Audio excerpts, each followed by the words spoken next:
All right, all right. So we are starting now. So thanks to the people that joined. So I'm actually quite happy that my email did not end in spam, and that I have people actually joining here. So really, really happy about this. And just someone just tell me if they're listening to me okay. If sound is okay, that will be fantastic. Um, so that I could then make sure that be great to have like a thumbs up for those that are listening right now.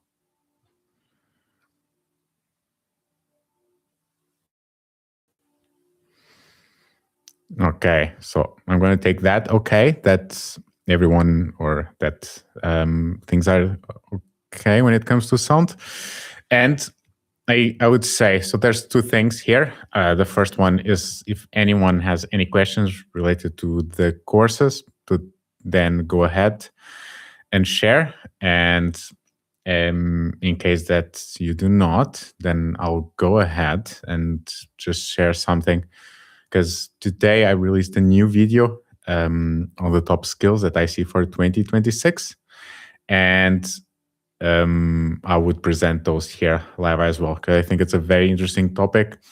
It's something that I've thought about significantly, and therefore I would share here as well, potentially in greater detail, because like AI is here and it's at a level where like people are commoditizing the hell out of it, and therefore we gotta play the right cards, and this is what I want to share with you all.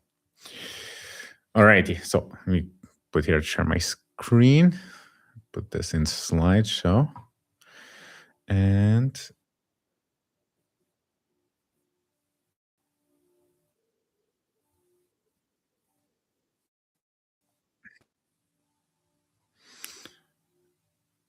okay.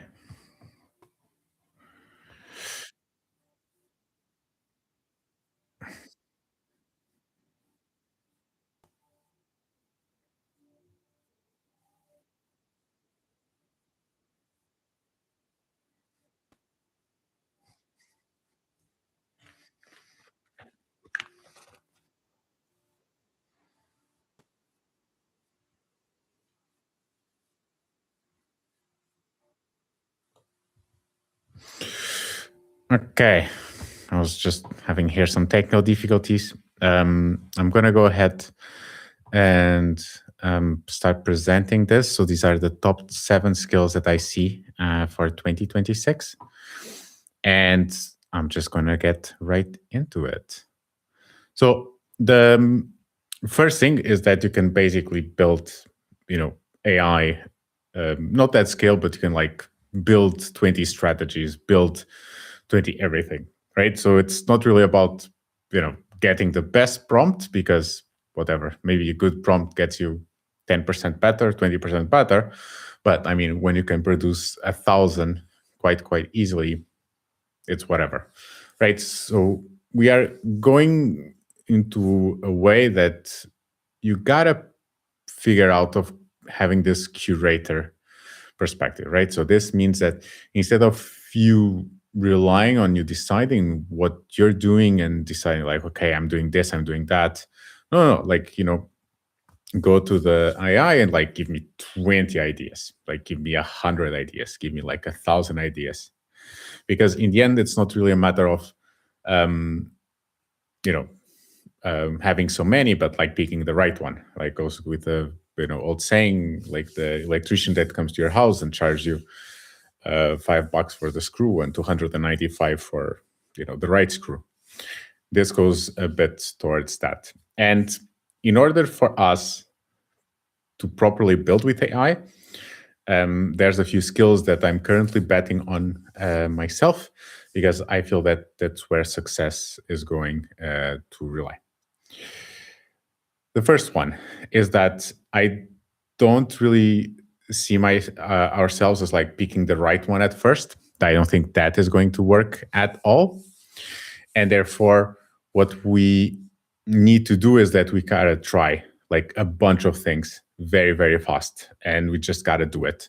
So this means that every single day we got to build, every single day we got to practice, every single day we got to iterate, and we do it again and again and again until we come to a step where our process is really good. So this is what we truly want to do with this rapid software building. And as I've shared, it's part of my daily tasks that I spend at least 5 minutes building a software. It's do it every day.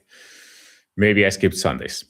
But aside from that, it's like every day, and usually it's not 5 minutes, but more than five, but at least five. That's like really the goal, to also practice that into the element of routine. So this is what we truly want to do. Okay, just reading comments, people saying, hey, like, thank you for coming. And okay, we continue. The second one is agentic workflows. And like, just to give an example, just before I was with you here, I have a web app just with apps that I built for myself, right? And this is part of stuff that I would do, like stuff around design or thumbnails, things about. I'm like now trying to produce a bit more short content, so building scripts for short content, building scripts, like these slides. I have a tool just for slides, and all these slides were actually built with a Nano Banana 3, so that I can easily use and reuse them. And this is like one key example. And the bottom line is that we truly understand the part about the workflow, right? We go from A to B, but things aren't usually as simple as going from A to B. We go from A to M, and we gotta like do a lot of steps on the way. And I feel that there's a lot of value of AI there with the workflows, because we truly get like a lot of things there, right? We can truly go from there, like from A to M through the workflow, and like really treating the data, so on and so on.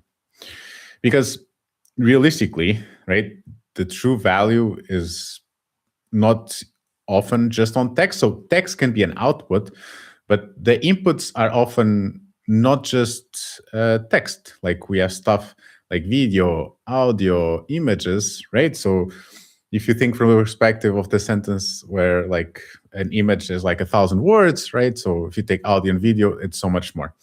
And when you now have tools that can actually take not just images and audio, but like Gemini can do video, which is absolutely remarkable. So basically, I take some of my videos, I pass them through Gemini for feedback.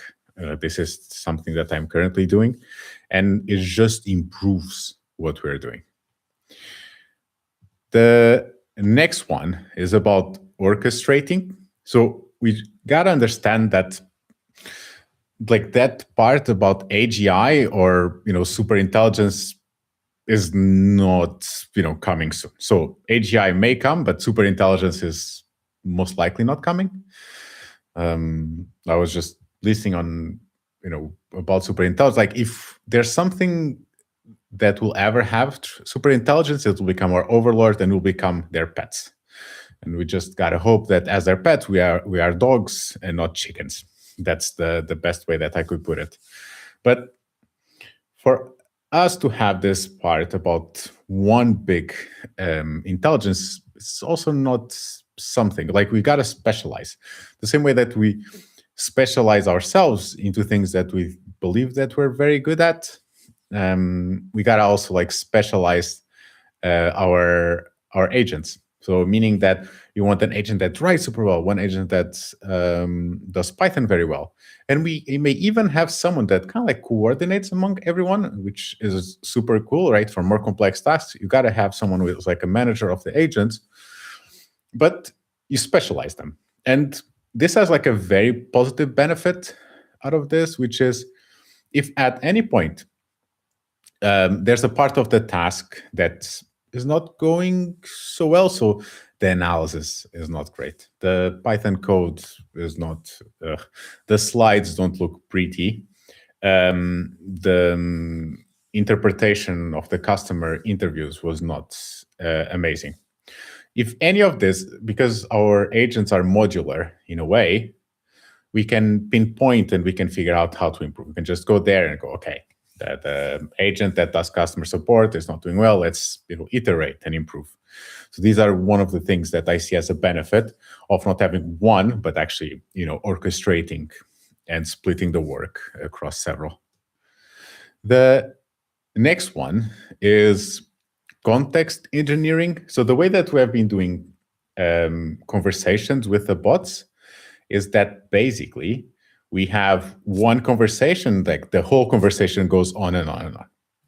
But if we think from the perspective of ourselves on how we communicate, we are not going to remember the whole conversation. If I'm talking with you, like when you're listening to me, you're not going to remember every single word that I said in that exact order, but you are going to remember some key ideas. This is some kind of like context engineering that we ourselves do because we don't have space for everything, right? And we also don't need everything. But I'm going to mention a few key ideas here that you may recall in the future. And this is the part about context engineering, right? Throughout the conversation with the AI, we want to make sure that at each iteration or at each few iterations, we are going to go there and like, okay, let's summarize what's happening. Let's take what's necessary and let's remove what's unnecessary.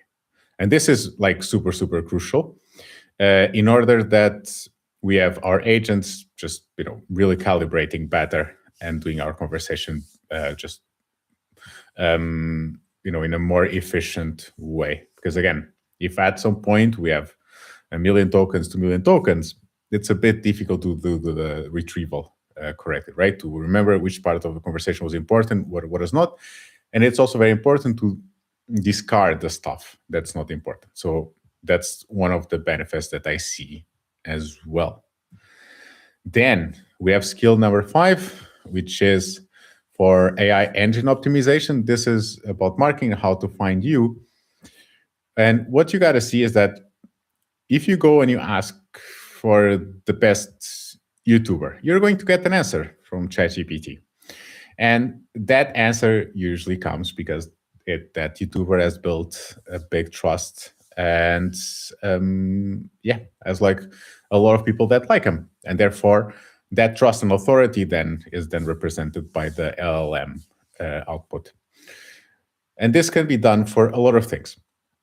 And like with any method, there's always optimization, right? So you gotta, at some point, go there and try to optimize. And that can be either get more reviews, think more from a perspective of LM and try to showcase those reviews, right? So let's think about it. So if I'm going to say, okay, what is the best course for, let's say, whatever, no-code AI agents? My product, if I want it to be categorized, must have their no-code AI agents. It's not AI agents with no code, it's the same type of wording.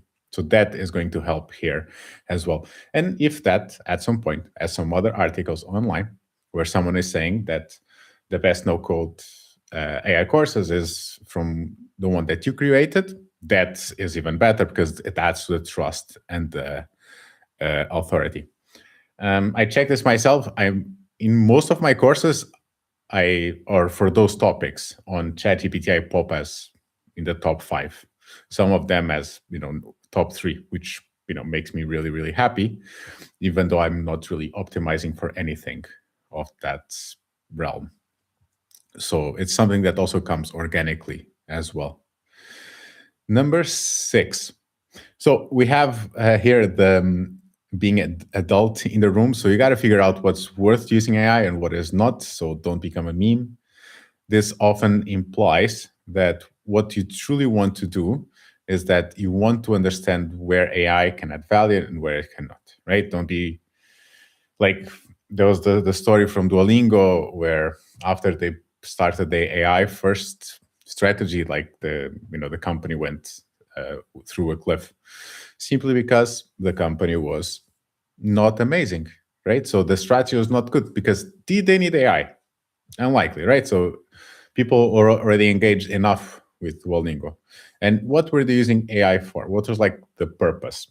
Because what often companies do is that they use this AI first strategy, but it's often disguised as a cost cutting measure, right? So they use AI not to improve the product, but to decrease the costs. And that is fine if you truly need to decrease the costs or if the costs are not needed. But if you end up making the product worse and you're disguising it as something that you're trying to make something better, right? It's not going to work. And people are going to notice because if your product is not good and you say, oh, it's made with AI, whatever, right? The implicit value of AI is only implicit if it adds value in the end, because everyone is going to notice AI slop. It's very, very easy to spot. And the last one, which kind of like connects to everything, is the part about being curator. So if you take about the example of this slide, there's something that I do that is quick and dirty. But still, even though it's quick and dirty, I always have two versions of the slide for me to, yes or no. So pick one or two. And if I'm doing thumbnails, I'm going to have 6 options. If I'm doing something, I'm going to have X options. It's one of the most powerful things that you can do is that you pick, right? And it's also something that you should take for yourself, right? If you are like talking to your boss or to your client, don't propose one solution, propose 3 scenarios. And from those 3 scenarios, help them pick the better one. Because it's always easier to pick from A, B, or C than to pick A. Because if you show one, it becomes a yes or no. If it's A, B, or C, and we're designed to pick alternatives among those, we are more bound to pick something. So it's always a very good customer tactic. And that is it. So what I wanted to have here as a last one is, what do you think for 2026 are like the key things that you are going to have? And what are the bets that you're betting, right? So it's like the one thing that you're betting on for yourself to have more success in this year.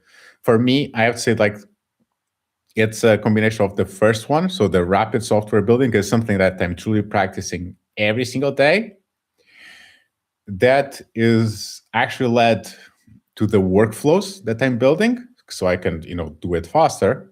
But the first one, and then the curator part, right? So those two, right? Just build, but I'm not building the same thing. So one day I'm building something, then I move to the other, then I go back, and so on. And sometimes I start something new. So today I started something new.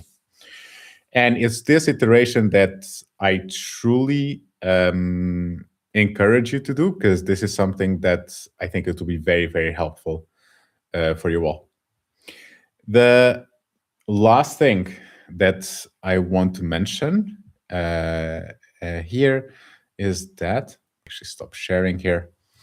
So I started the community a couple of weeks ago, and honestly, really happy that people joined, because even though I asked people for money and there was nothing, they had not seen it, and I told them, hey, you need to pay for the full year. There was actually people that said yes. So I'm obviously really, really, really happy. The community is currently closed. So this is something that you got to keep in mind. Yeah, it's closed because it's in beta, and the goal is to improve it. So, and it's going to be closed until the 16th. So that's when I'm going to reopen it. I'm probably going to do some pre-launch, but like, no one is going to enter before the 16th. That's the deal. And in case that you want to be on the waiting list for it, I would recommend that you there's a link like in the description where you can actually connect, and then you'd be on the wait list, and then you'd get an offer at some point with like a pre-launch discount. That's what I offer to anyone. Alrighty. So I do see a question. How can I build AI solutions? Well, you gotta see, you gotta figure out what is a problem here, right? And problems, it depends whether you're working for a business or you're working for someone, right? So the people's problems are different from business problems. Business problem is they want to increase revenue, decrease costs, mitigate risks. It's one of these three. If you're not doing something that is going to do either of these three, it's not going to work, right? So you gotta immediately do one of this. And if it's companies, they love stuff about increasing revenue or decrease cost. Like mitigate risk is often, a bit weird. Like it's difficult, especially for small and medium enterprises, they don't visualize that so well. So increase revenue, decrease costs. And especially like AI is often meant to decrease costs. That's the one. You find ways that you can use AI to increase revenue, which is currently not super common. Those would be that will be like the way to go. And okay, so you work with data. The question is, what can you do with data that you need AI for, right? So what is like, the purpose? Like there's like a lot of things where you kind of like can use AI for with data, like stuff around data cleaning. Like data cleaning has been a mess. There's like companies that made so much money out of data cleaning from the databases. Like to give one example, whatever is a text field in any company is a nightmare. I remember when I was working in a previous company where we had addresses, and before they made it into a closed field, it was open. So people had 500 different ways of writing Berlin, which is like Berlin. It's 6 letters, 1 word, one capital city of the biggest country in Europe or the EU. And there was 500 ways of writing Berlin. A nightmare. So before AI, like people had to, have this complicated ways of kind of like cleaning up the data. Today, you can make it easy. So that's one way that you can use data insights. Aside from that, like data is often used by big companies, not by small and medium enterprises. Okay, I'm analyzing tax compliance. Oh, I love and I hate this topic. I hate because I hate taxes. I love because I need to take care of taxes. So tax compliance, like if you can find like one thing that I would love my accountants to have in their software would be something that would flag me if the invoice or transaction that I'm doing is good or not immediately on the spot. And I don't have that. Another way would be like quick tips, quick things based on someone's transactions on what they could improve. Like I just recently discovered whatever simple that I could buy my backpack with as a business expense. I should have known this years ago when I bought the previous one. When it comes to tax compliance, there's like stuff for me, right? Something for people who gotta pay taxes. So for businesses, how can they make sure that they don't f up those taxes? That would be the way to go. If your customer is on the other hand the accountants usually care about saving money so that they can serve more people. So that's one way, and they also aim to save time. They also aim to basically serve more people. So that would be like the way to go. Anything that you can use AI, like figure out where taxes or tax people, tax accountants spend the most time. Like find the top 5 things where they spend the most time, find a way to optimize one of those top 5, go out there and sell. That would be like the way to go. It's a niche, but it's a niche that makes a lot of money. And niches that have a lot of money, those are usually good businesses. They're not super sexy because it's taxes. Like, people put taxes in the same bucket as death.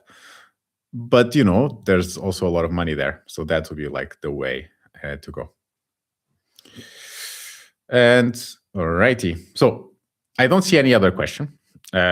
So I would say if you're interested in the community, which you should, and even if you're not, put your name in the link in the description, so that you can receive more news, you can receive a special offer when we, close to going live. There's a lot of things that are, exciting right now. I'm currently building like an area for projects for people to practice on. Like I just added two, but I'm going to add more. And the goal is to have like projects that could build, especially like people want to build projects and want to build companies. And those are usually good starting points to have some practice, because the rapid software building is really the way to go. Okay. All right. You want to build AI? I think I got that. Yeah. I mean, feel free to add more in the comments. But the first thing you got to figure out is who the hell is your customer and what problem are you trying to solve. So AI solutions around tax compliance is a topic, not a solution, not a problem. Find a problem and then design a solution, and only then start thinking if you actually need AI for it. Because AI is a method, AI is a tool, and the tool is going to be a reflection of the why, which is the solution, and not a starting point. The worst thing you can have is someone optimizing for something that should not even exist to begin with. That would be my way to go. All righty. So I'm going to close this. I hope you had some fun, and I'm going to make this more engaging. But if anything, like I spoke for 30 minutes, and if there's anything that life has taught me, like our favorite sound is our own voice. So for me, it was amazing. Hope you enjoyed this. Join the waiting list, and I'll see you soon.